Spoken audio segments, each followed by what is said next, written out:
gostaria de falar algumas coisas. Nós vamos ler João 17, de 1 a 3. João 17, de 1 a 3. Evangelho de João, capítulo 17, de 1 a 3.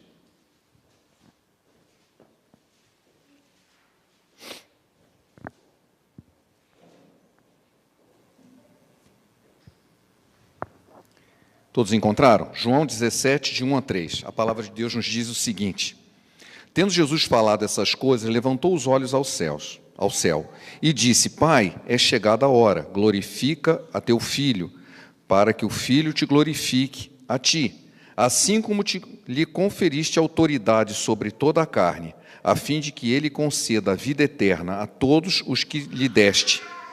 E a vida eterna é essa: que te conheçam a ti, o único Deus verdadeiro, e a Jesus Cristo, a quem enviaste. E a vida eterna é esta: que te conheçam a ti, o único Deus verdadeiro, e a Jesus Cristo, a quem enviaste. Que o Senhor abençoe essa palavra. Eu achei interessante porque, evidente, a Mônica não sabia, não sabe da minha mensagem, mas colocou ao único, que fala exatamente o texto que é o texto base agora. O texto da mensagem é conhecer a Deus, porque, afinal de contas, o que Jesus disse, que a vida eterna é conhecer a ti, o único Deus verdadeiro, e a Jesus Cristo, a quem enviaste. O apóstolo Paulo nos faz um alerta, lá em 2 Coríntios, não precisa abrir não, em 2 Coríntios, no capítulo 11, versículo 4, ele diz assim: se na verdade, vindo alguém pregar e prega a outro Jesus que não temos pregado, ou se aceitas um espírito diferente que não tens recebido, ou um evangelho diferente que não tenhas abraçado, a este boamente o tolerais.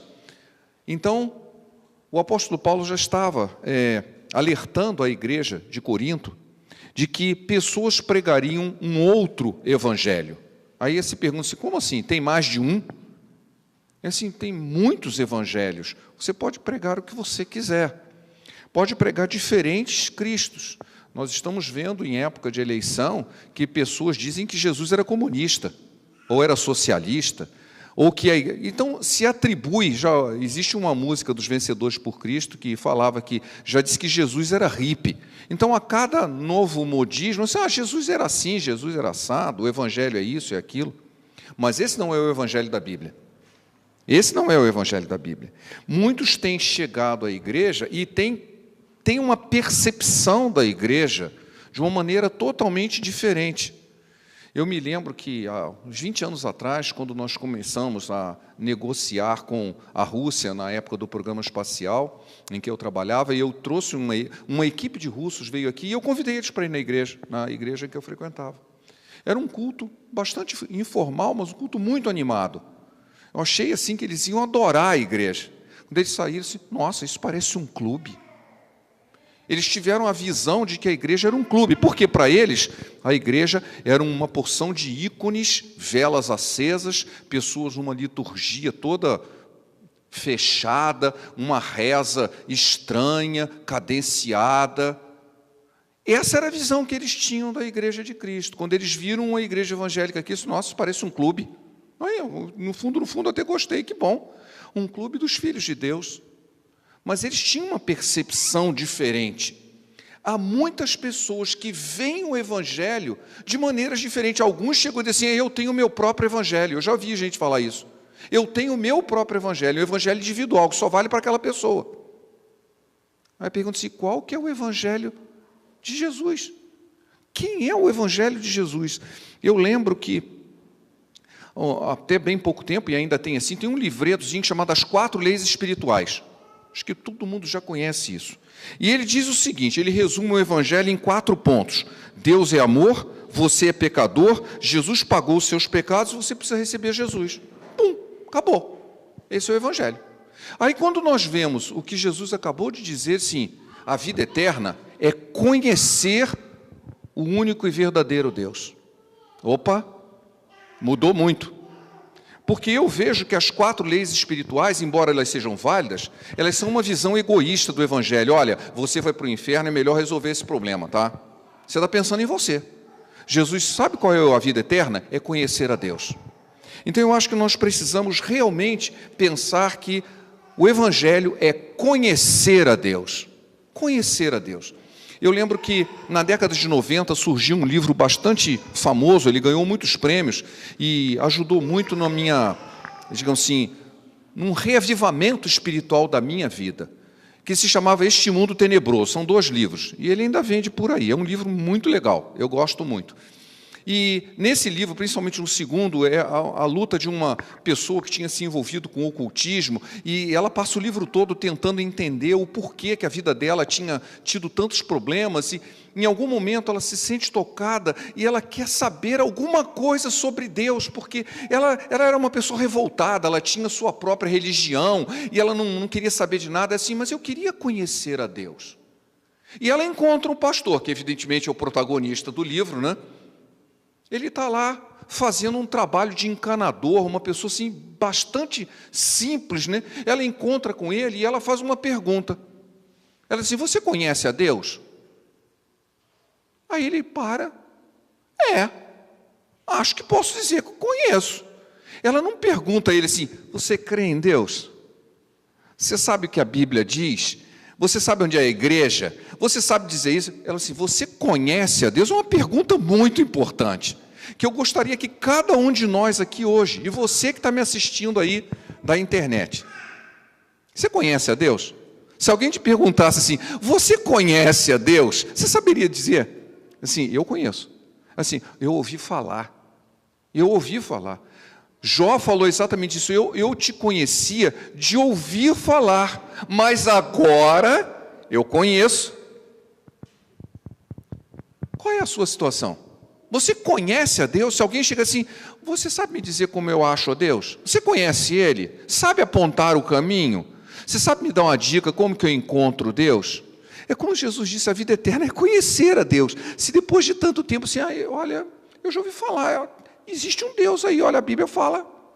Você conhece a Deus? Isso é uma pergunta fundamental para a nossa fé. E eu quero dizer algumas coisas sobre isso. Você pode até não conhecer a Deus, mas Deus te conhece. Lá no Salmo 139, que é um salmo muito conhecido e maravilhoso, ele fala coisas incríveis, quando ele diz assim, Senhor, Tu me sondas e me conheces. Sabes quando me assento e quando me levanto.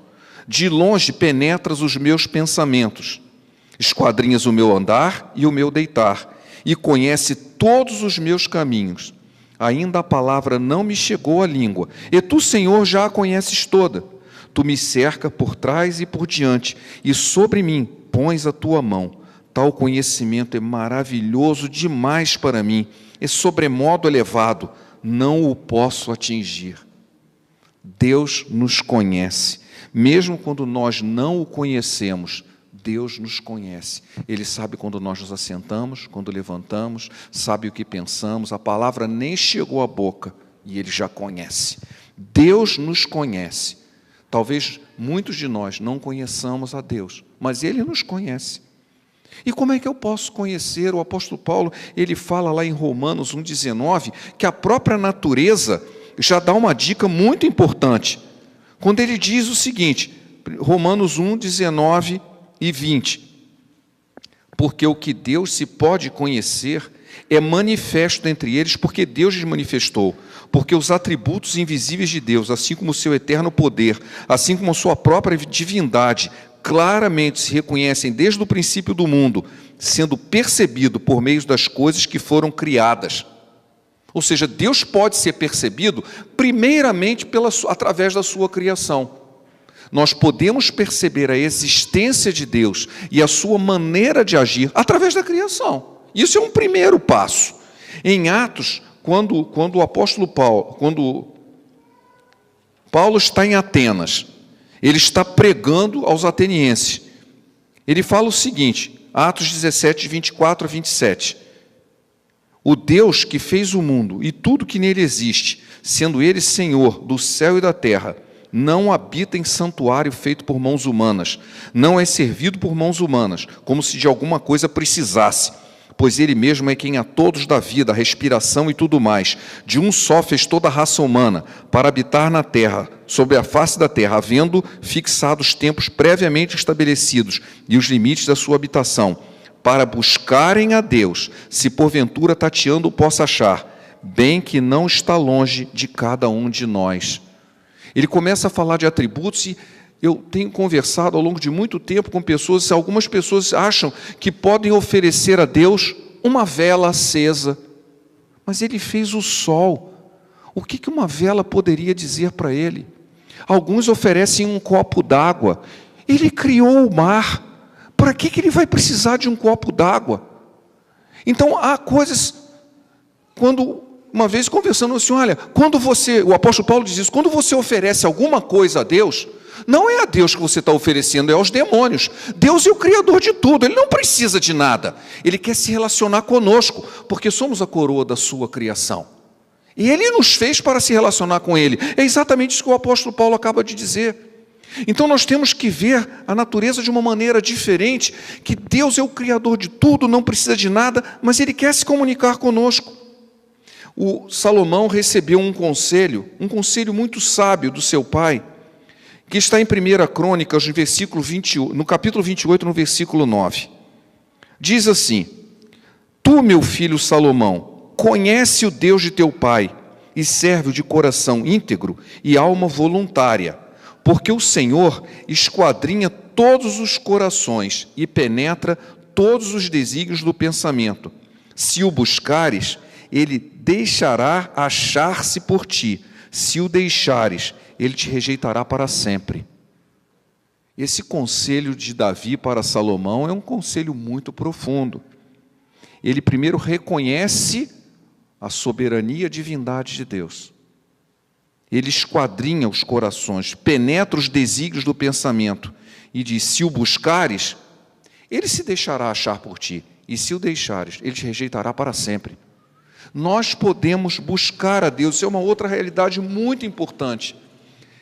Deus quer deixar-se conhecer, Ele quer ser conhecido, cabe a nós buscarmos conhecê-lo.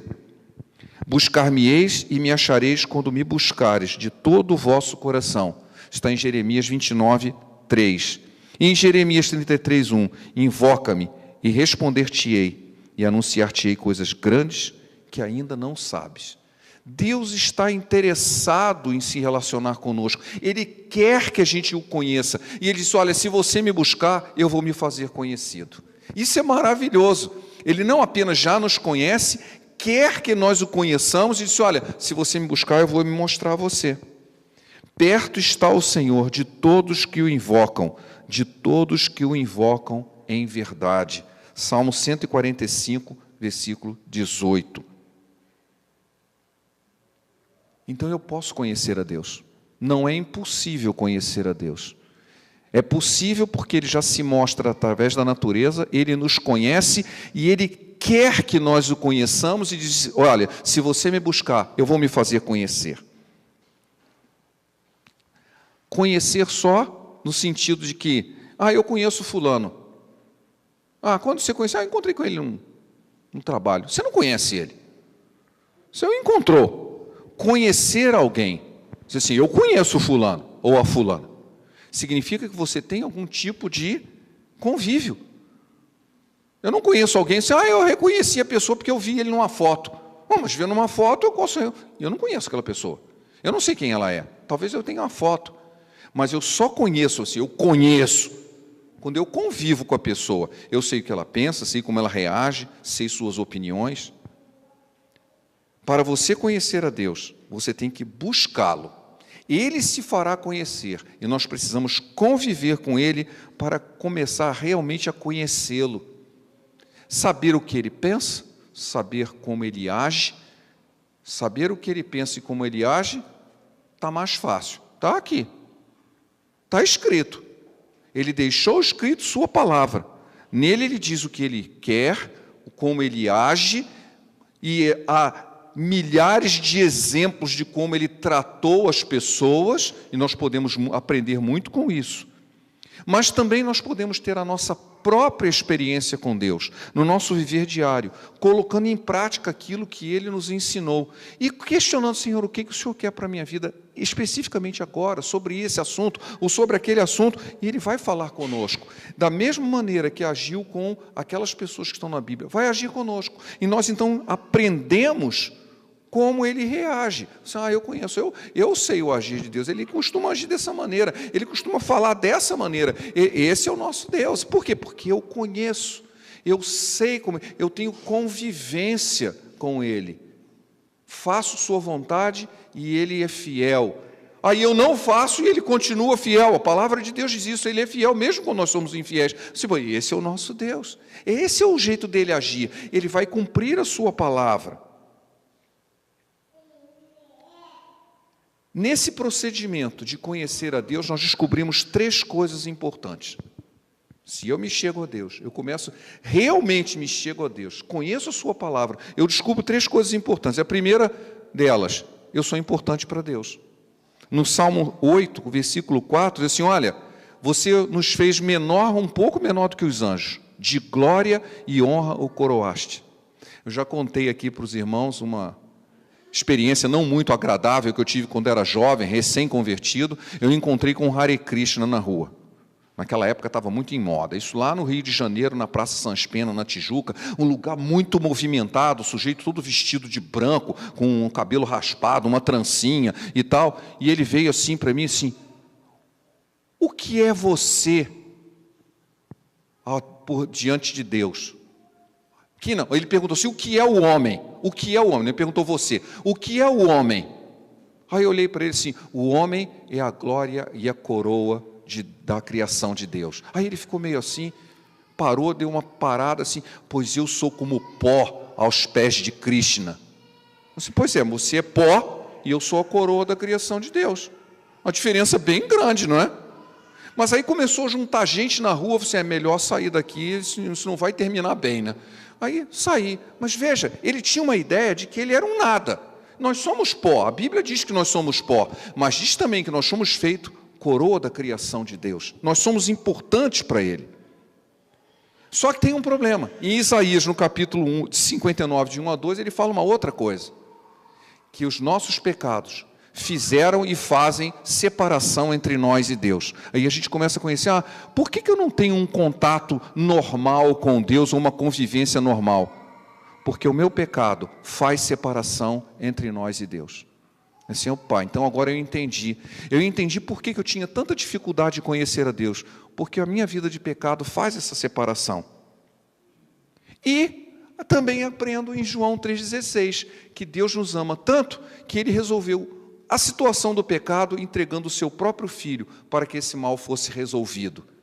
Então eu começo realmente a conhecer, eu sou importante, mas eu pisei na bola, mas Deus me ama tanto que Ele preparou o caminho de volta. Preparou o caminho de volta. Então, o real conhecimento de Deus nos leva a Jesus. É natural, se eu conheço a Deus, se eu entendo o mover de Deus, me leva a Jesus. A ponto de Jesus, lá em João, no capítulo 14, versículo 9, disse para os seus discípulos, assim, olha, quem vê a mim, vê o Pai. Ele disse, olha, Jesus disse, eu vou para o Pai, mostra-nos o Pai, e isso nos basta. Disse, como assim mostra-nos o Pai? Você já está vendo. Quem vê a mim, vê o Pai. Eu sou a expressão de Deus que você possa entender. Agora eu posso entender melhor de que Jesus é a expressão de Deus para que nós o entendamos. Conhecer a Deus nos leva a Jesus. E é um processo de conhecer a Jesus, tem um lado fácil e um lado difícil. Isso é importante que a gente perceba. Tem um lado fácil e um lado difícil. O lado fácil é que nós temos as palavras de Jesus registradas, então a gente pode conhecer muito bem. A gente conhece a Jesus e por isso conhecemos a Deus, porque nós temos as palavras dele registradas nos evangelhos. E é difícil, porque vai contra a natureza.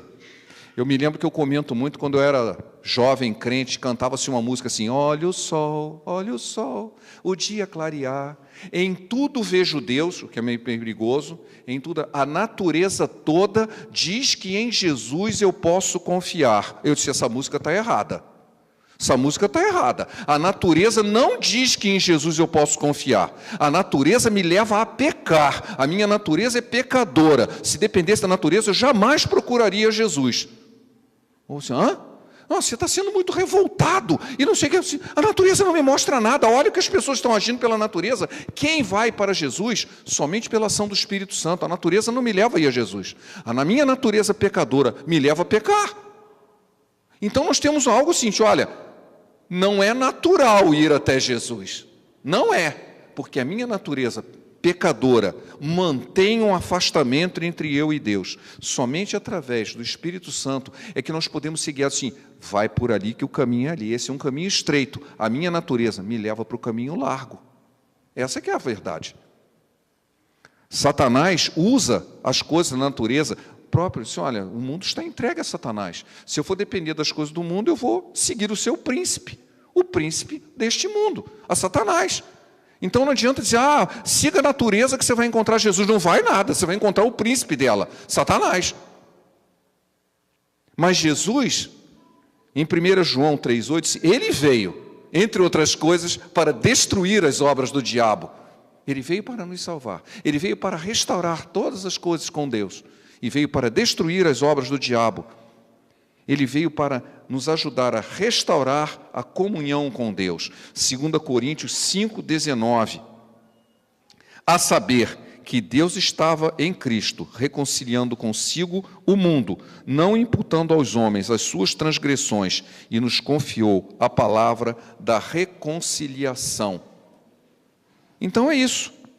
Nós ficamos sabendo que em Jesus a nossa reconciliação está garantida. E nós podemos, através do poder sobrenatural que emana da cruz, voltarmos para Deus e estar conhecendo a Ele no seu dia a dia cada vez mais.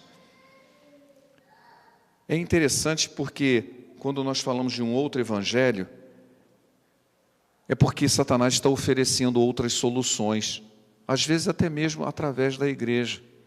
Soluções do tipo assim, não existe pecado, é um desequilíbrio, você precisa buscar o equilíbrio, ou então você tem um problema, não, você tem um problema, é um pecado, e esse pecado te afasta de Deus, e eu não vou me purificar, seja através de reencarnações, muito menos de obras que eu possa fazer para compensar o meu pecado. É como se eu tivesse uma balança, tem os pecados de um lado, boas obras do outro. Então eu vou fazer bastante boas obras para compensar as ofensas que eu fiz a Deus e ao meu próximo através dos meus pecados. Conheço pessoas assim. Conheço pessoas que são pessoas terríveis, fazem um mal a todas as... Aí depois, não, no fim de semana eu vou me associar a uma instituição de caridade e vou ajudar o sofrimento das pessoas. Aquilo ali é uma tentativa de fazer um balanço entre as más obras e as boas obras. Sabe o que a Bíblia diz sobre isso? O lado mal sempre vai ganhar. O lado do pecado sempre vai pesar mais. Nós jamais vamos conseguir boas obras o suficiente para compensar as nossas más ações ou o nosso distanciamento de Deus. Algumas outras ideias, assim, não, sabe, você não se preocupa, não, você também é um pedaço de Deus. Existem algumas correntes filosóficas que dizem o seguinte, olha, você não precisa se preocupar, não. Você é parte de Deus. No fundo, se você for no caminho certo, você vai virar Deus também. Você é parte de Deus. Tem filosofias assim. Ou então, assim, não se preocupe, o astral vai comandar a sua vida, o mundo espiritual vai comandar tudo, fica tranquila. Não, a Bíblia não diz que é para ficar tranquilo, não. Aliás, eu vi uma frase muito interessante, né? Se você está tranquilo é porque está mal informado. Você está mal informado. O nosso destino é o inferno. Pode ser politicamente incorreto dizer isso, pode ser palavra de intolerância, que está muito em moda essa palavra intolerância. Na minha época de jovem era, você é muito radical. A Bíblia é um livro intolerante, a Bíblia é um livro radical. Ela não tolera o pecado. E ela diz que Deus vai punir o pecador. Mas ela também diz que Deus ama o pecador. E Ele quer que a sua justiça seja colocada de alguma forma, e essa forma é Jesus. E Ele disse, eu vou restaurar a sua vida de tal forma que o pecador pode se tornar um santo. E ele vai chegar na minha presença santificado por causa do sangue de Jesus. Esse é o Evangelho. Esse é o Evangelho. Que nós podemos ser santificados pelo sangue de Jesus. Eu sou o caminho, Jesus falando, eu sou o caminho, a verdade e a vida. E ninguém vem ao Pai senão por mim. Esse é o Evangelho. Conhecer a Deus, conhecer a Jesus, a quem Ele enviou, que é para a restauração da nossa vida, para que nós possamos, de fato, conhecer o Pai. Amém? Que possamos, então, estar buscando conhecer a Deus, e nós vamos fazer isso através do Seu Filho. Pai, obrigado pela Sua palavra, que ela possa falar ao nosso coração, que ela possa mudar o nosso coração. Possamos aprender a buscar-te, aprender a conhecer-te. Vem fazer-te conhecido em nossas vidas, Senhor. É o que te pedimos em nome de Jesus. Amém.